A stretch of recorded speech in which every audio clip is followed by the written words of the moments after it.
Hi, good morning.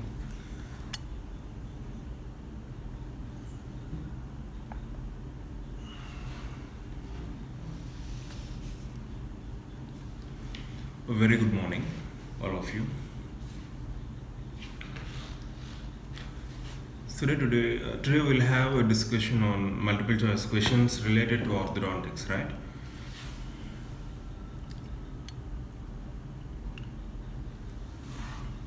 Yeah.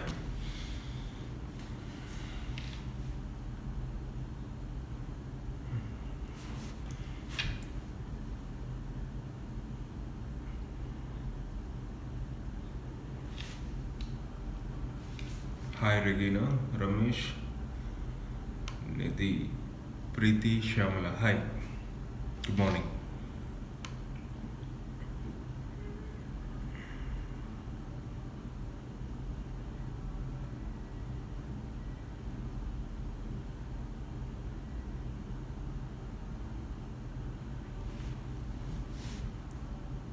I hope it is streaming live.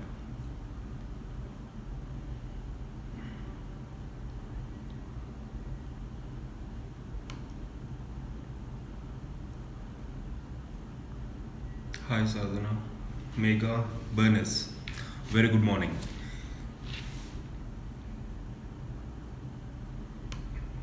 Yeah, we'll go ahead with the discussion of multiple choice questions, right? So as we have been doing in the previous sessions, I'll just post the question and options. We'll give you some time and then we'll have a related discussion pertaining to that multiple choice question. Hi Kumari.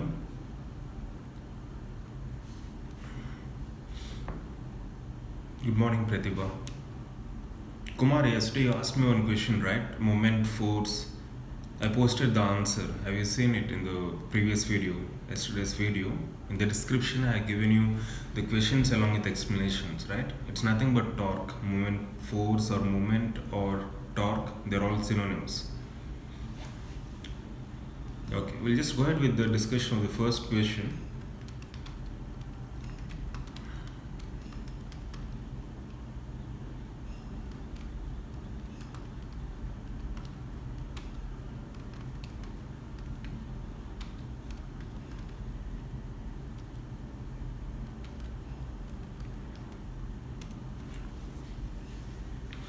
Hi, Thilali. Yeah, here we go. The first question. A headgear appliance is used for anchorage, traction, both, and none. So, what is the purpose of headgear? Is it for traction or is it for anchorage?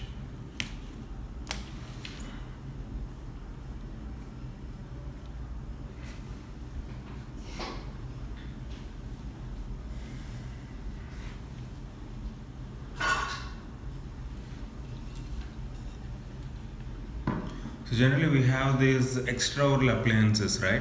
So extraoral appliances we have, I mean, in headgear we have different types and orientations of headgear. Like we have this cervical pull headgear, and also we have normal level, high level, or straight pull, high pull, and reverse pull, right? So we have different types of headgear.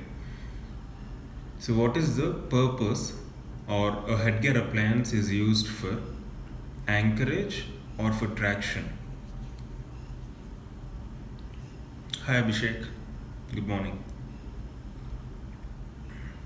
So traction is something which is used for creating space, whereas anchorage is something which helps in retaining that space which has been created, isn't it?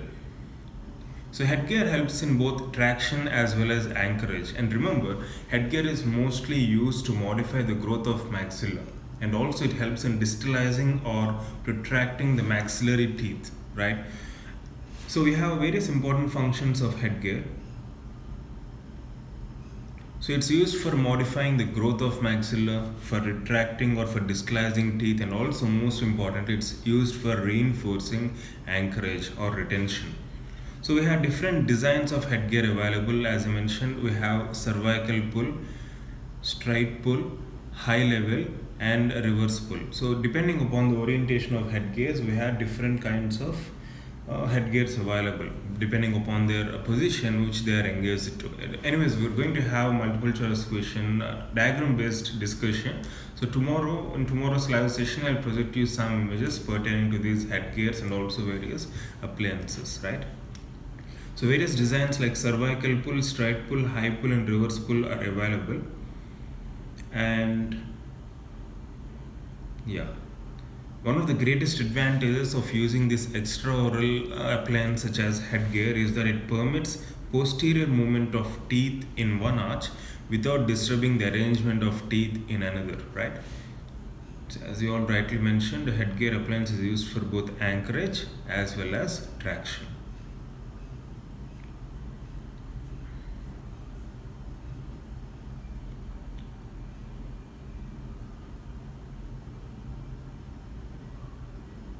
So this is just a reminder for all of you. Make sure that you're having notes along with you, right? So that you can make a note of certain important points which we're going to discuss.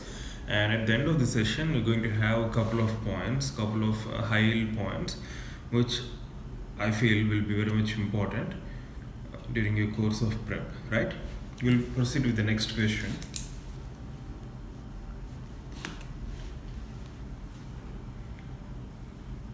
Which appliance is probably the most widely used one today by the orthodontists?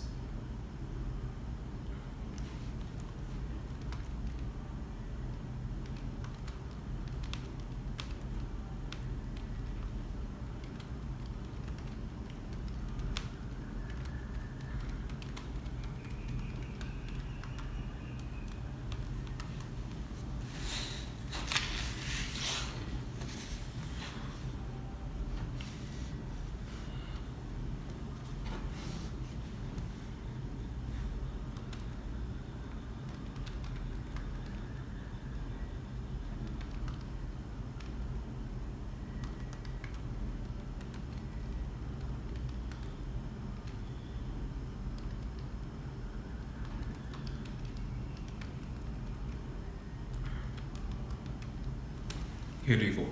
Which appliance is probably the most widely used today by orthodontists? Beg appliance, edgewise, universal, and none.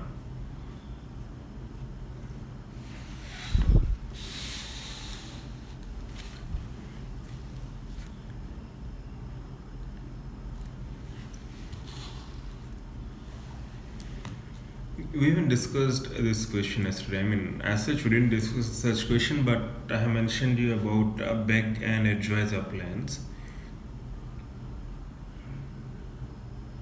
So it's quite difficult for us, right? Because at the undergraduate level, we're not really familiar with these concepts thoroughly, right? So, anyways, we'll see.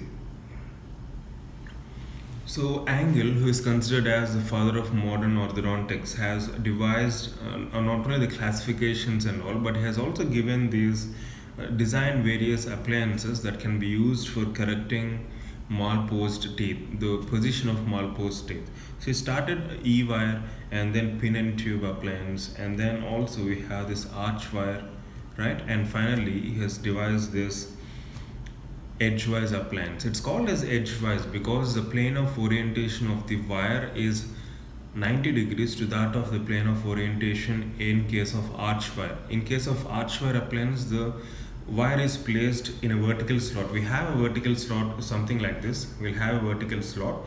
The wire is placed in this orientation in case of arch wire.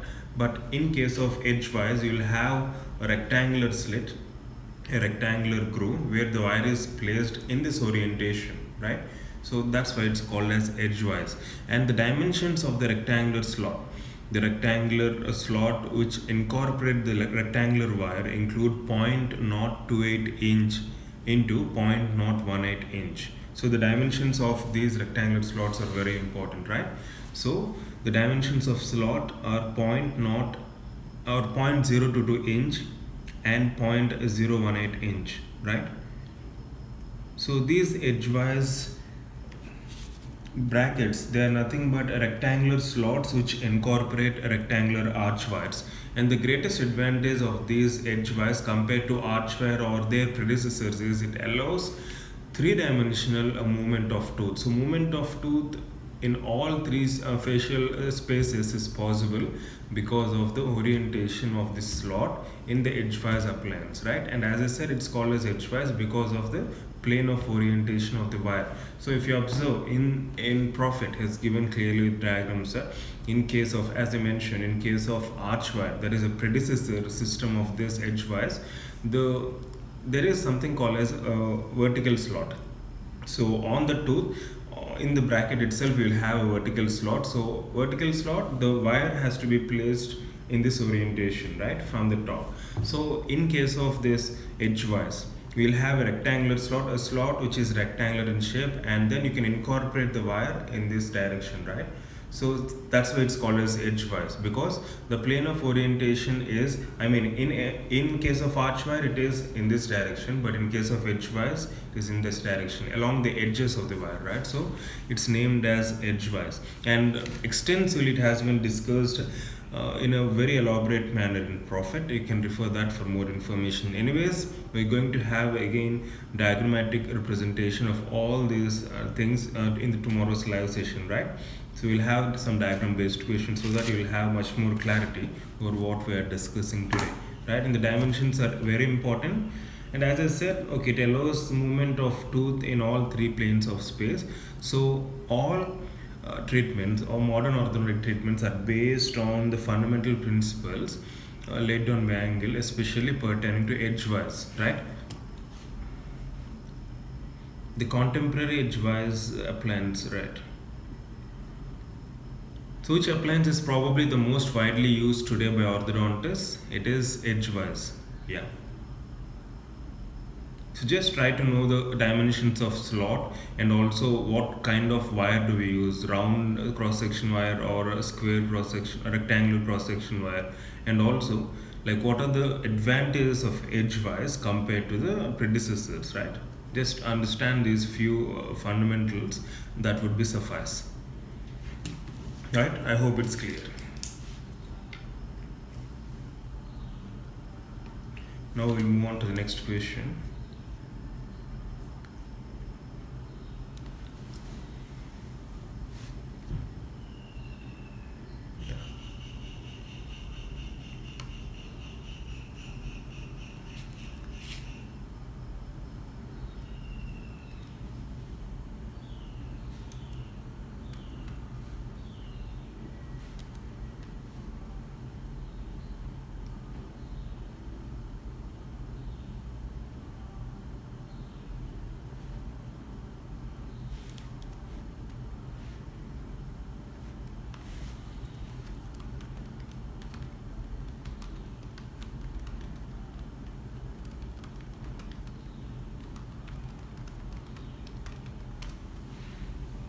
Here we go.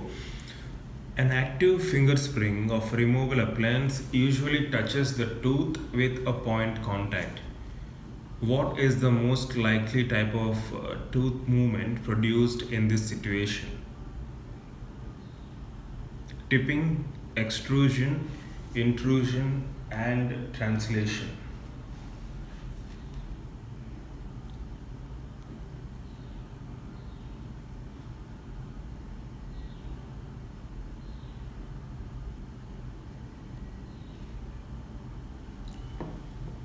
So this is a kind of appliance they have been talking about. It's not so clear. One second.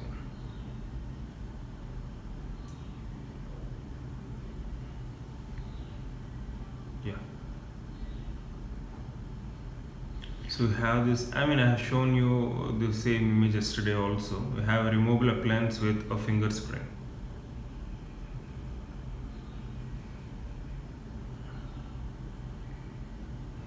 Right?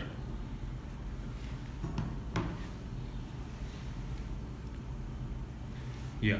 An active finger spring of a removable appliance usually touches the tooth with a point contact. The most likely type of tooth movement produced in this situation is tipping, right? And tipping is resisted by which of the following periodontal ligament fibers? Yesterday also we had this discussion. Preeti has given us the references. Even I have gone and referred again. So, okay, let me give you a chance. So, what fibers do resist tipping movement exclusively? Except Preeti, others can give it a try.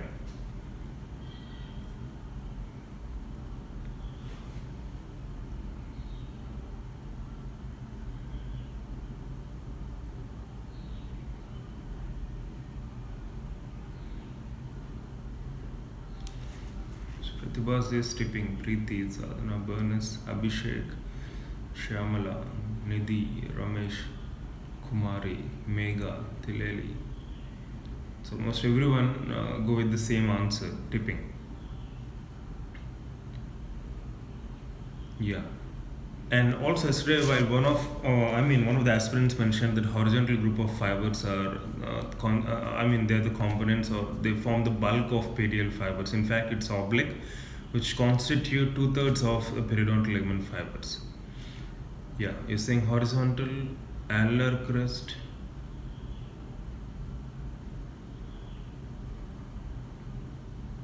Okay. Yeah, also we have another group of fibers. Once I referred organs, three group of fibers were mentioned to be resisting tipping movements. Yeah. Yes, Abhishek. Yes, Kumari. Yeah. Yes, interradicular also. Good business. So it's apical group of fibers, and interradicular group of fibers, and horizontal group of fibers. So these are the groups of fibers in periodontal ligament which resist tipping movement, right? Whereas alveolar crest, they resist. They resist intrusive, extrusive movements. Alveolar crest. Yeah. Anyways, you can just go through the description of yesterday's video. I posted the same again, right? The group of fibers and resisting which kind of movement. So coming to the question, active finger spring. So finger springs are mainly used for producing tipping kind of movement, and as I mentioned yesterday, tipping is nothing but pivoting or rotation of a tooth or rotation of a body around its center of resistance, right? And the amount of force that is required to produce tipping in humans should not exceed 50 grams, and the ideal range is 35 to 70 grams, right?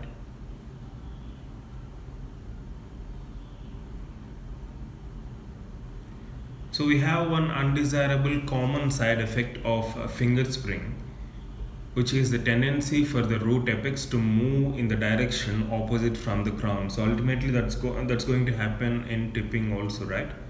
So that is a drawback from clinical standpoint, right?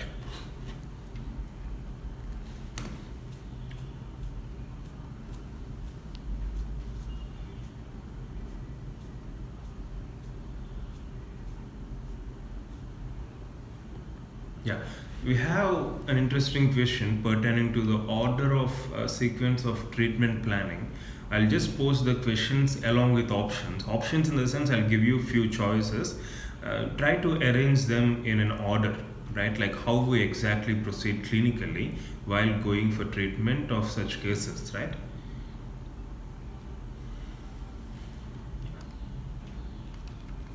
Arrange the following procedures into their proper sequence for molar uprighting of a tooth requiring both a crown and crown lengthening.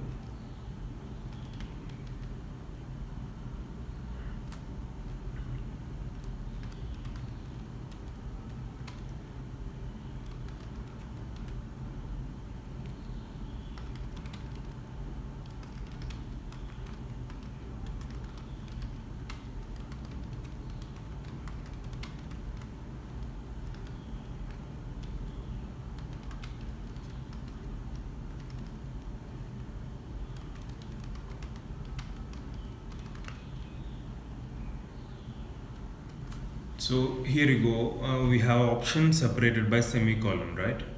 Not semicolon. I have given them colon, semicolon, yeah, semicolon. I separated the options by semicolon. So the question is, arrange the following procedures into their proper sequence of molar uprighting of a tooth requiring both a crown and crown lengthening.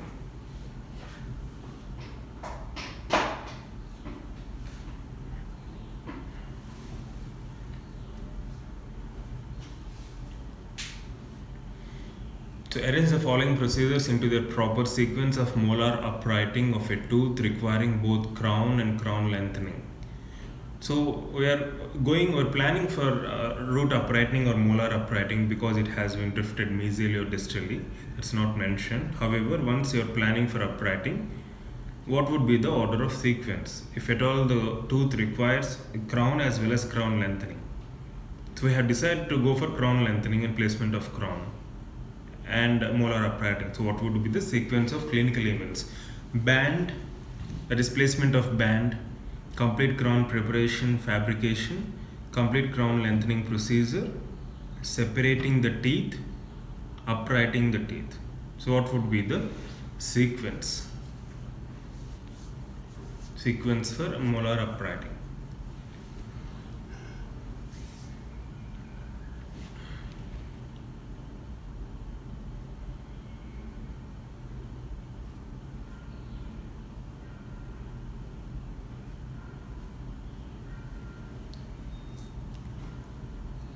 So also yesterday one of the aspirants asked regarding uprighting, what is the difference between uprighting and tipping. During the process of uprighting, there will be tipping movement in it. Along with tipping, as I mentioned in the description of the video, during the process of clarification, we can also have intrusive, extrusive forces acting upon in order to achieve desired positioning of the tooth, right, which has been drifted either mesially or distally. Separate in the sense, when you place a band, if at all there is no space from the other tooth, we try to separate, right? Separation of teeth.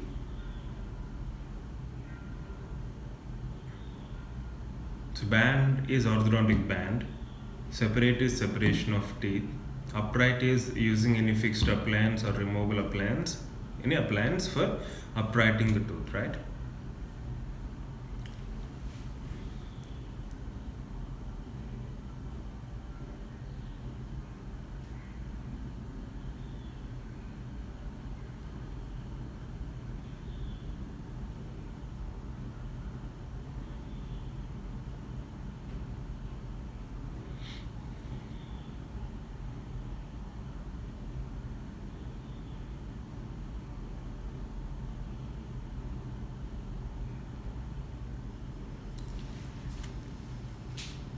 Okay. 4, 1. There is, okay, 4, 1, 5, 2, 3. Okay.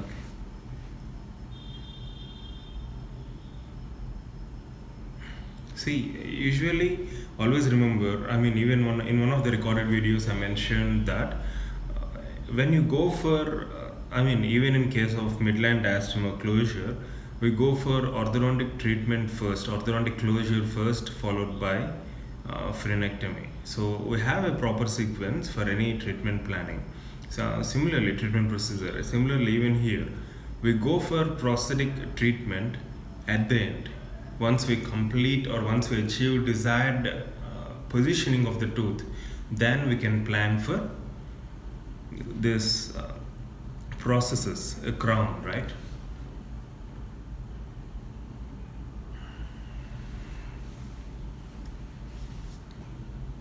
Yeah, as most of you rightly said, we start with separation of teeth. To place a band, we need separation. So we start with separation of teeth, band placement, and then uprighting of the tooth. So once uprighting is achieved, we go for crown lengthening procedure to have adequate occlusogingival height, and then we go for placement of a crown, right?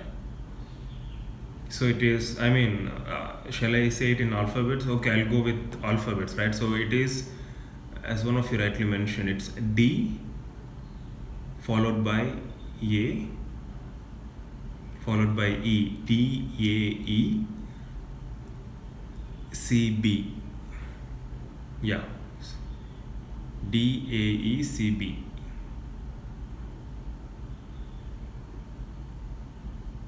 So Nidhi has the right answer.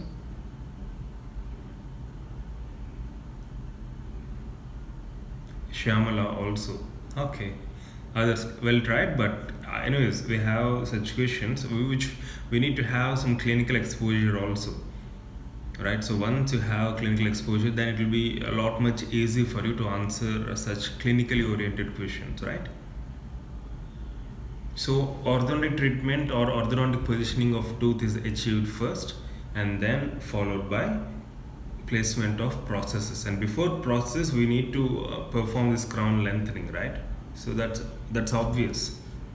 We need to achieve adequate length of crown occlusive gingivally. Just 1 second, let me just switch on additional lights.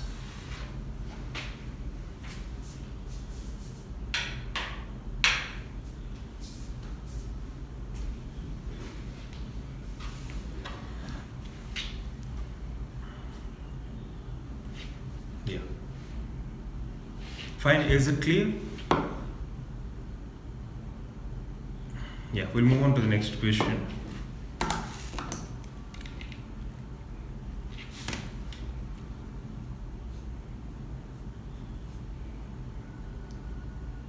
Yeah, here we go. Another case-based question. A 9-year-old patient loses his right mandibular second molar due to caries. What is the proper space maintenance treatment?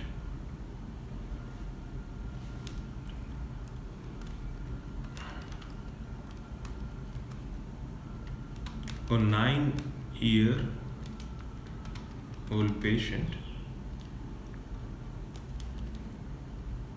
Okay, we'll call him child, right?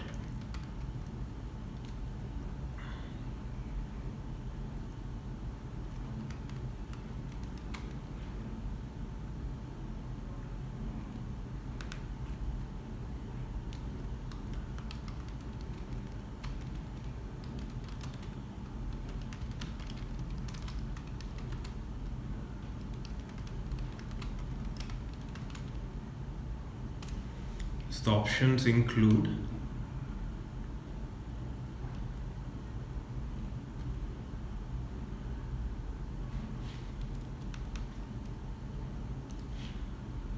I'm sorry, I didn't really give spaces. Okay, the option C. The first option is distal shoe on T. They given a T. I'm not sure what this T is. A distal shoe. Okay, just ignore the T. Do we go for distal shoe or do we go for band and loop or a removable partial denture or a no space maintenance? Right? Just ignore the T. So the options include a 9-year-old child needs his forceps extracted due to caries. What is the proper space maintenance treatment? Distal shoe, band and loop, removable partial denture, and no space maintenance needed. And also let me know the reason.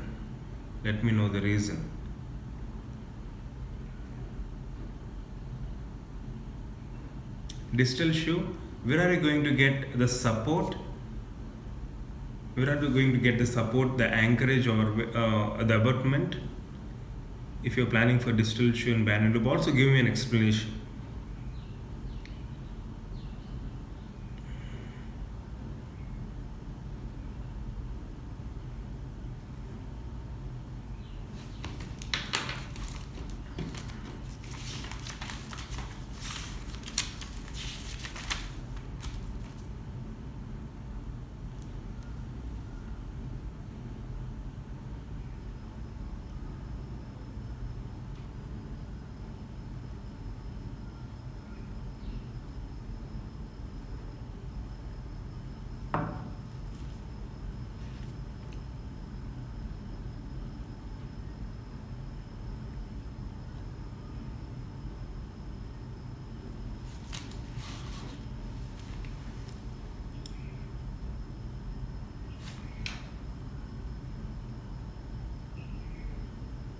Yes, Mega, abandoned loop to prevent mesial drifting of first molars. But here the first molar is lost, right?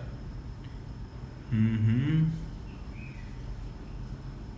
Pooja, you say abandoned loop. Thileli, D. Good. Bernice, good. Ramesh, okay. Yeah. Sadhana, no space maintenance. Shyamala, Preeti. That's it. So when there is no first permanent molar, right, you allow the second molar to erupt and to drift mesially into the edentulous space.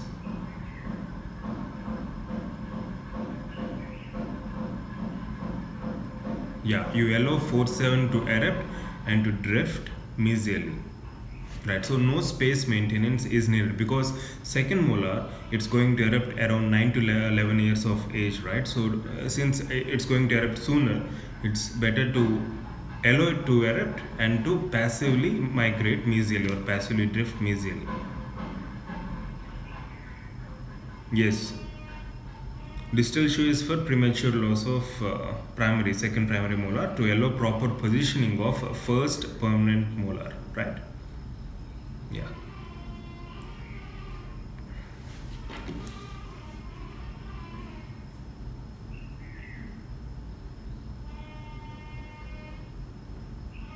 So if a permanent first molar is extracted or lost before the eruption of permanent second molar, the best possible way is to allow the eruption of second molar and mesial drifting to occur naturally, which fills up the space in most of the instances, right? I mean, am I audible? We're having some disturbance outside. There seems to be some function. Is there any disturbance for you? I mean, is it clear, like what I'm speaking? You can hear some sound also.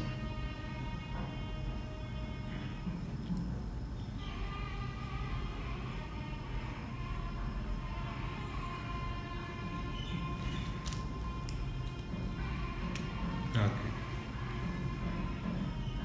I mean, is it audible, the external sound? I mean, can you hear what's going on outside?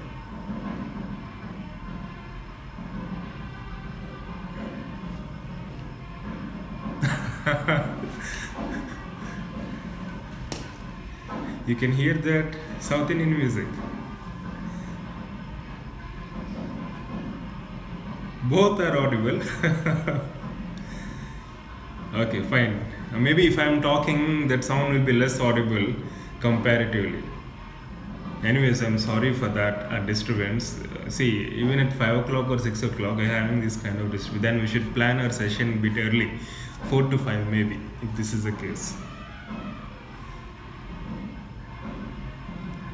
Okay, anyways, you have this concept of even in dental clinics abroad or even in some metropolitan cities, when treatment is going on, we have this music going on at the background because it causes or it gives some kind of relief and soothing sensation, right?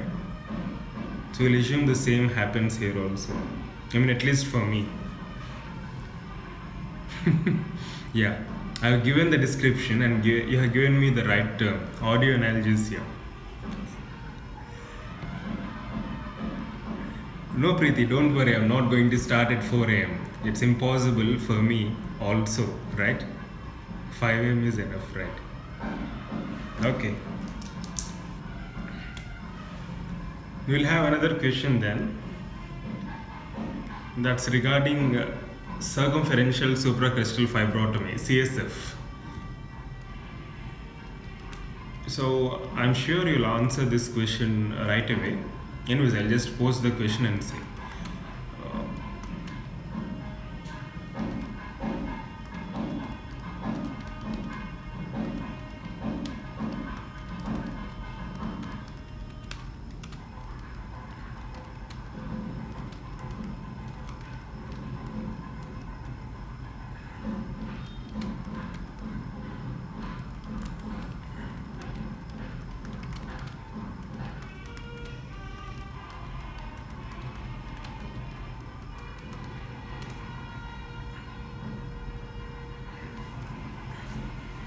Okay.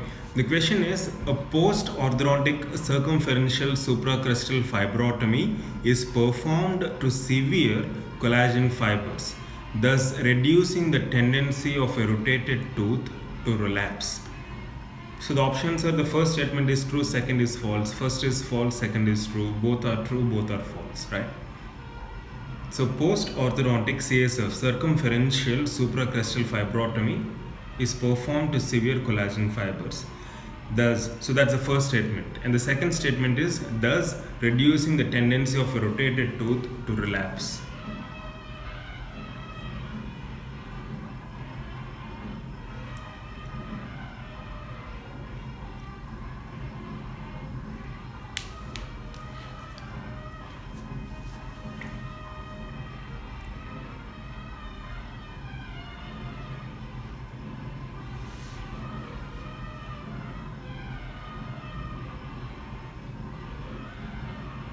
So when you perform this circumferential supracrustal fibrotomy, we have two advantages. The first thing, as mentioned in literature, is you're going to cut off the fibers so that there won't be any relapse, and also there will be formation of new fibers, thereby stabilizing the tooth in its new position, right?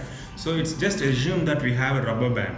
So rubber band, when you try to stretch or when you try to rotate it or when you try to encircle it, it has a tendency always to come back to its original position, right? So assume the same thing happens here. Rotated T, the fibers are stretching, so they always have the tendency to come back to the original position, right? So to prevent that, we're going for circumferential supracrustal fibrotomy, where the fibers are severed in order to prevent the relapse, especially rotation, especially maxillary lateral incisors, right?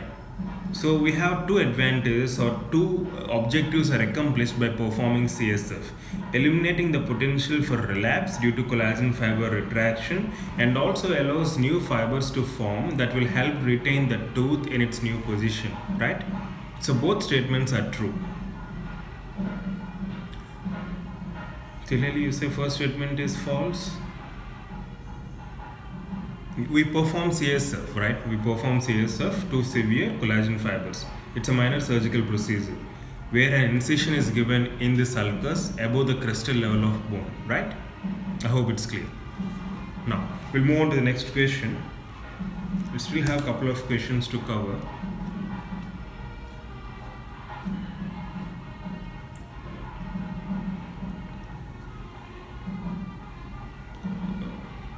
Post treatment. Before treatment? No, it's post treatment. Yeah.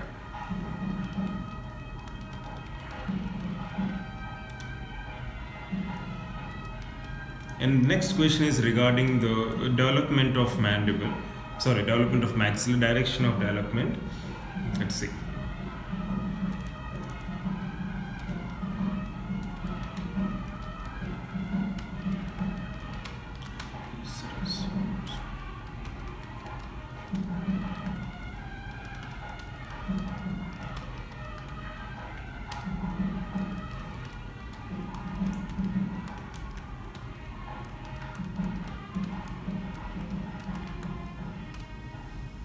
So here you go. Bone deposition in dash region is responsible for lengthening of maxillary arch. See, development of maxilla and mandible, very important. I've seen a couple of questions from the development of this bony process, especially maxilla as well as mandible, right?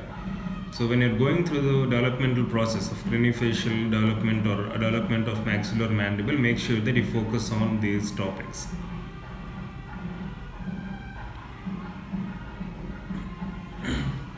Bone deposition in dash region is responsible for lengthening of maxillary arch.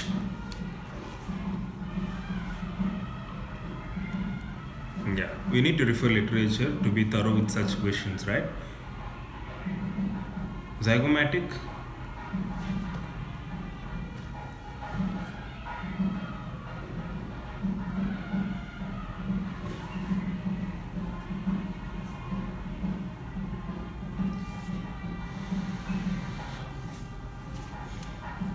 Yeah.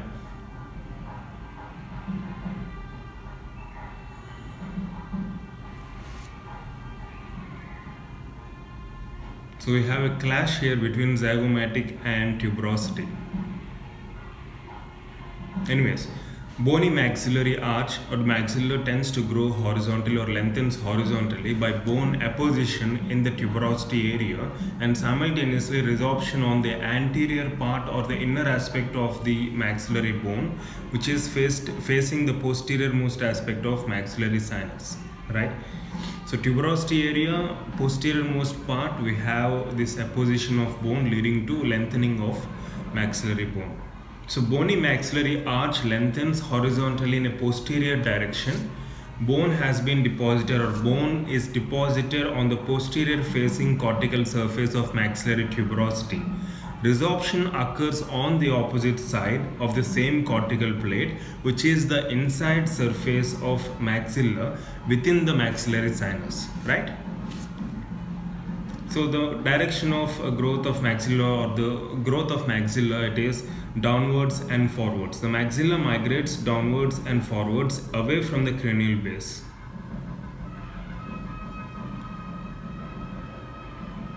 So this in the process of this bone growth, right? So there is resorption of bone anteriorly and apposition of bone inferiorly, right? That's why we have this forward and downward movement or growth of maxilla. Anyways, we'll cover extensively about the direction of growth, how the mandible and maxilla, or how the ossification process happens in our recorded videos, right? So we'll have some videos pertaining to these topics as well.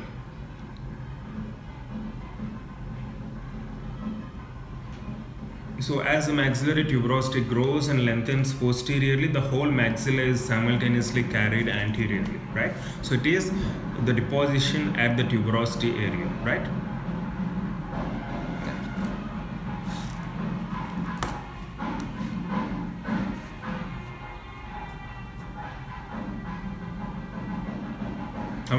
Do you want me to stop here because the intensity of sound outside is increasing, or is it fine?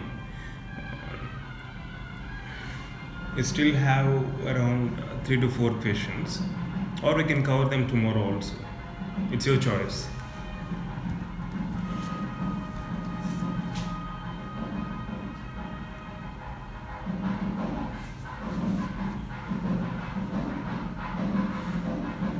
Fine, you're talking about the music or talking about my discussion, which is fine for you? Okay, fine. Yeah, we'll proceed there. Both. Okay. Yeah. Next, we have a few questions on percentage incidences. Also, we covered this in our recorded videos. Anyways, I'll just post the question. We'll see. Because often we never expect these kind of questions. The questions asking us the scientist names or the percentage incidence values. But it's challenging, right? We need to be thorough. Because it has its own significance. The question has its own significance. And we'll discuss that now.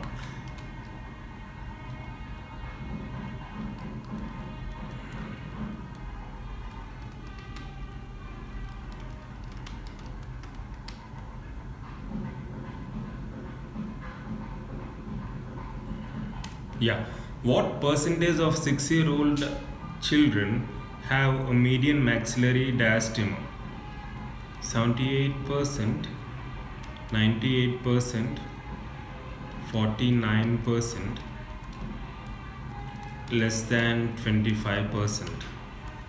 I know it really pains to see such questions, but this question is from one of the previous NBD packet.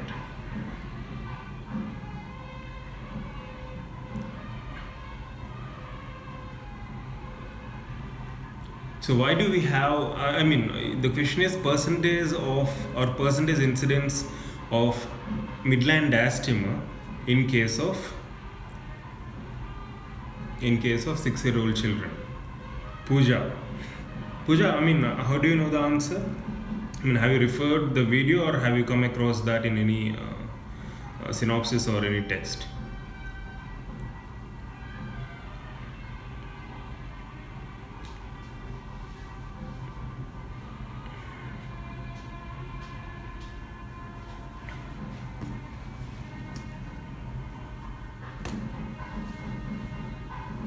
Exactly.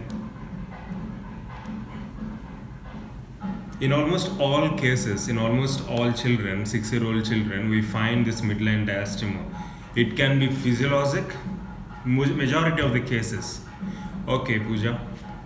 So it can be physiologic, majority of the cases. Hence, it will be self-correcting anomaly if the space is less than 2 mm. And also, yeah, ugly duckling stage is seen between 8 to 10 years or 8 to 11 years, between 8 to 12 years, I reckon. But we're talking about 6-year-old patient. Yes, you're right. So ugly duckling stage or normal physiologic spaces between teeth or mesiodense or any supernumerary teeth like mesiodense, or it can be high frenal attachment, even high frenal attachment, right? And also periapical pathologies like periapical cyst, etc. Yes, Kumar, it's 8 to 11 years, right? So these are some of the causes for diastema, right? So based on that, we have the treatment plan also. If it is physiologic, less than 2 mm, then there will be self-correction. So 98% of the cases, we find midline diastema in 6-year-olds. Whereas in 11-year-olds, the percentage incidence drops to 48%, almost half of what we see in 6-year-olds, right? So 6-year-old, the percentage incidence of midline diastema is 98%. In 11-year-old, the percentage incidence is 49%. Can you tell me the reason why there is a drop in percentage incidence from 6 years to 11 years? Why do the space gets closed during with growth? Yeah.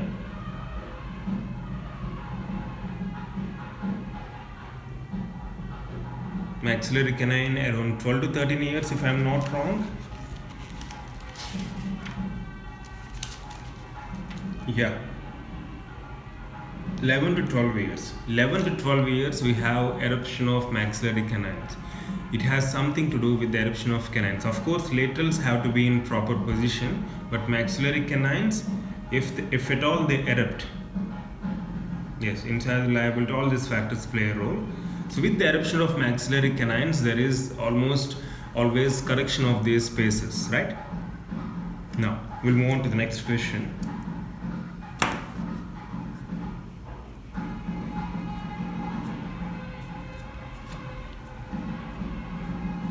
Yes, Abhishek, you're right. Again, another question on percentage incidence.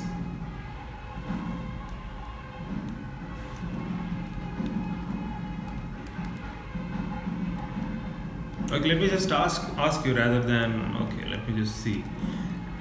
Angles.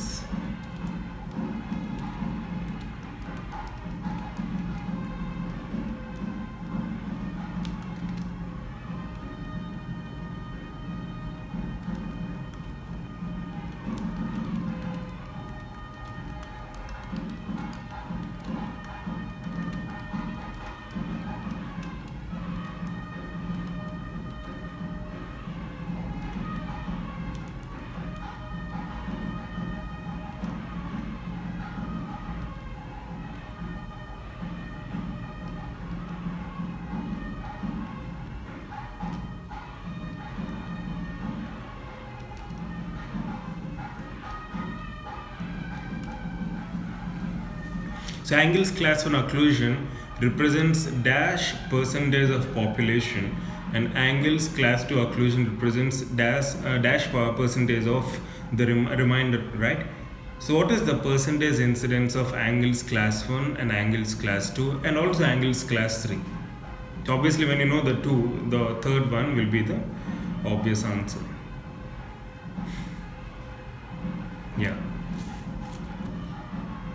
So percentage incidences, is it 40, 55, 50, 45? So it's purely memory, right? It's purely memory. So it's obvious that Angle's class 1 is found in majority of cases, right? In majority of cases. So is it 50, 45 or 60, 35 or 70, 25?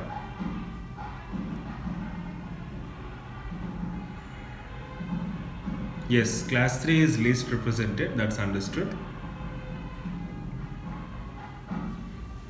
Okay, is it 60-35 or 70-25 or 50-45?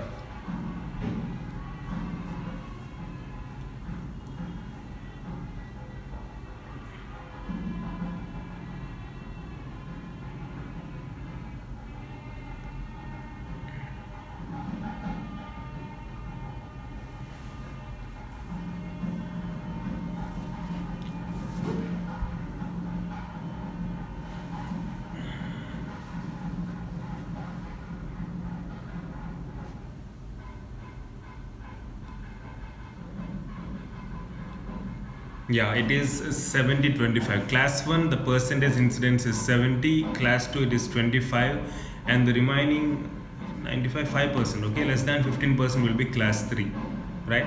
You need to just memorize these values, right? No other option.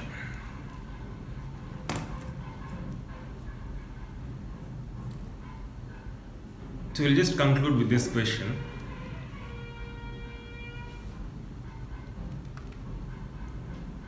Which of the following terms can be used to describe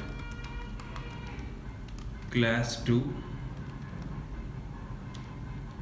malocclusion? Hina. Hi Hina. Sir, kindly tell us before so that we can attend. Yes, Hina will be intimating prior. Anyways, we have a WhatsApp group to update regarding the information or regarding live sessions. You can join us there. I mean, for WhatsApp link, you can mail me at proudtobedentist@gmail.com. Just drop a mail at proudtobedentist@gmail.com. We'll send you the link of our WhatsApp group, right? WhatsApp update group. Shan, Army Dental Corps interview. I'm not familiar with that, Shan. I'm not familiar. Anyways, one of my juniors attended it, but he even secured. He has passed or gone through it. Maybe I can ask him and try, but I'm not really aware of the interview process and the pattern. Right. The question: which of the following terms can be used to describe class 2 malocclusion?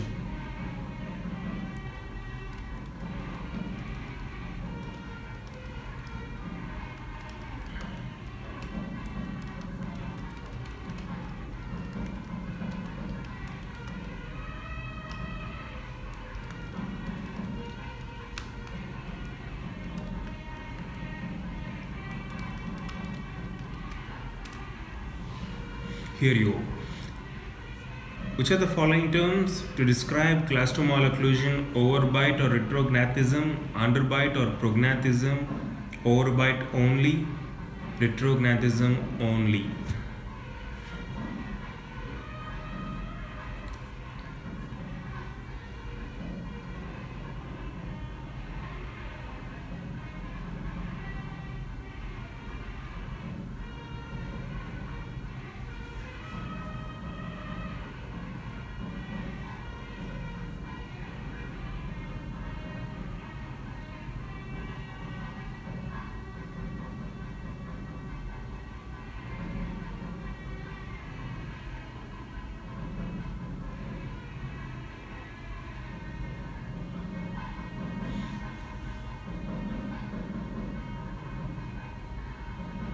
Yes, there is retrognathism. Yeah. So it's overbite or retrognathism. So there is mandibular retrognathism relative to maxilla, right? So class 2 overbite or retrognathism. I'm quite sure you're all aware of these malocclusions, right? Class 1, the mesobuccal cusp, the triangular ridge of mesobuccal cusp of upper first molar coincides with the buccal groove of lower first molar. Class 2, the buccal groove has a distal orientation compared to the upper mesobuccal cusp. And class 3, the lower buccal groove has a mesial relationship with that of the upper mesobuccal cusp, right? So we can define this relation in terms of upper mesobuccal cusp or distobuccal cusp and lower buccal groove. Also, we have these class 2 divisions, right? Division 1, division 2. Division 1 is complete labio version of teeth. Division 2 is laterals, mesially and labially tilted with retrusion of central incisors. And we have something called as class 2 subdivision, where we have on one side class 1, the other side class 2 orientation, right? All this is all fundamental and basic.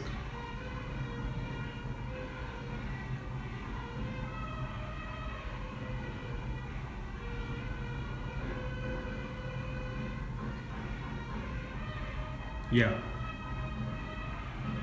Overbite is deep bite. It's a synonym for deep bite as far as I remember. Deep bite, overbite, the same.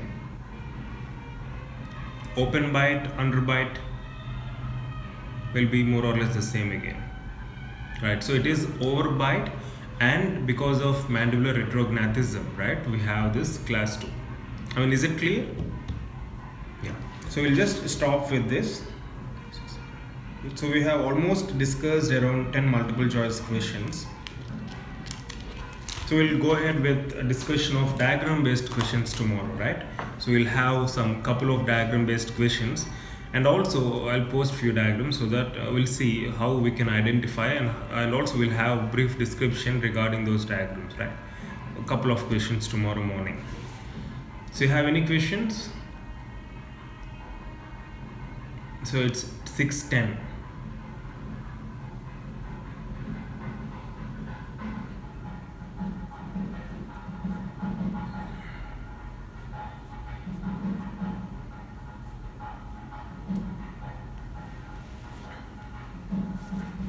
Yeah. So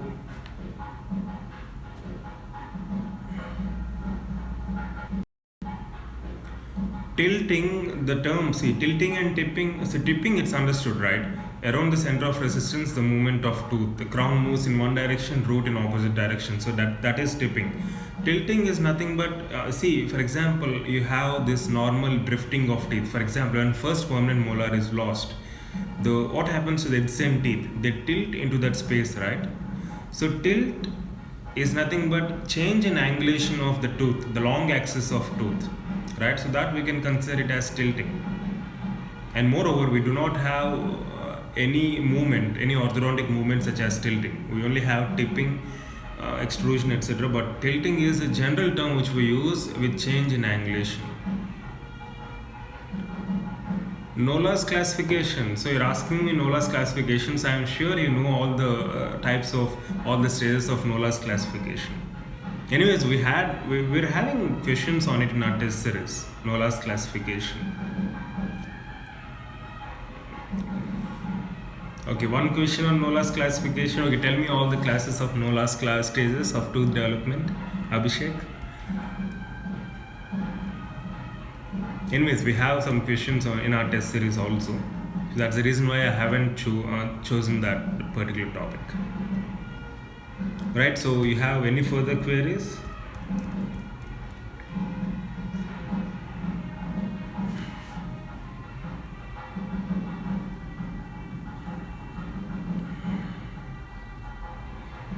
Okay. Okay, anyways, so as I keep on saying, so we still have, this is August first week, right? So we still have around 3 to 3.5 months solid time. So there is nothing to feel sorry for all the lost time, or if at all you haven't utilized it, so there is no point in feeling bad for it now. So you have 3 months time, solid 3 months time. So 90 days, and each day try to give maximum and see that you put maximum. I'll not tell you or mention the duration of time. It's not like you have to go for 9 hours or 10 hours or 11 hours. It all depends on your individual capacity, right? So make sure that you give your 100%, stay focused, give maximum, right? Spend maximum time on preparation, especially during these 3 months time. Make most use of it, right? So this will be the crucial point for you. How you're going to utilize the next 3.5 months, and how you're going to orient yourself, right? So have that positive orientation, believe in yourself, and know that you're going to achieve it or crack it, right? So that kind of orientation gives you enormous confidence, right? If at all you have any issues or anything in general, right, during your course of preparation, you can mail me at proudtobedentist@gmail.com. If at all I can be of some help, I'll definitely do and see that I give you some useful and relevant information which might probably help you in your preparation as well, right? So there's nothing to get depressed, it is nothing to feel tensed about. So just hold on to your nerve and give you 100%. Just work harder and smarter, right? It's not just merely putting more hours in a day, but it's how well you're going to utilize those hours to enhance your preparation and to absorb as much information as possible in a logical manner, right? So that keeps you moving forward, and stay focused, and give your best. That's it. Just give your best in the course of preparation. Enjoy the way in which you are learning things, enjoy the way in which you are gaining or getting information. Try to interpret that clinically, try to have that logical approach, and that gives you immense satisfaction at the end of the day. And one final tip before we conclude: so if you have the habit of breaking your plan, I mean, for example, if you write down a plan like what I have to do in a particular day or what I have to do in the next few hours, if you're not able to follow that, go for retrograde planning. Retrograde in the sense, just complete off your day. Once you complete your entire day, before you sleep, just spend 15-20 minutes on what you have done the entire day. Like for example, morning 4 to 5. For example, today 5 to 6, you can just write down as you attended live session, MCQ discussion of ortho. 6 to 8, preparation. 8 to 8:30, okay, breakfast and all you need not mention, right? So what relevant things have you done pertaining to your preparation? Just make a note of them for at least few days, right? So that in the process you will have an idea like what exactly is happening and how exactly your preparation is, and based on that you will know whether you have to improve further or try to maintain the same pace. The main advantage of writing this kind of planning or retrograde planning, I say, because you're not planning it before, you're just proceeding and then you're mentioning the same in a timetable or in your notebook, which gives you enormous confidence. So once you go through it, you feel like okay, you have done like you have gone through some live session, you have gone through some MCQ discussions, you have gone through some synopsis. That gives you immense satisfaction and confidence, and that keeps you going. And I personally followed this because once I write down something beforehand, I obviously will have that pressure, right? So it's very difficult to live up to such expectations, right? Most of us. So if you have such problem, you can do the reverse. Complete your day before sleeping, just write down what you have done, just 5-10 minutes, that's it. That gives you an idea, which is very important. That's nothing but analyzing your day. So that analysis plays a key role in giving you confidence and also helps you keep moving forward, right? Just give it a try, couple of days, not every day. Every day it will be again difficult, right? Practically it's not feasible. If possible you can, but at least for a couple of days to have an idea on how exactly your preparation is going, right? Or maybe Monday or Tuesday every week. So you can plan accordingly. Okay? Yeah. So have a great day ahead. Keep smiling, and you're all welcome. Keep smiling, enjoy preparation. See you tomorrow morning with image-based questions, right? All the best. Take care. Bye.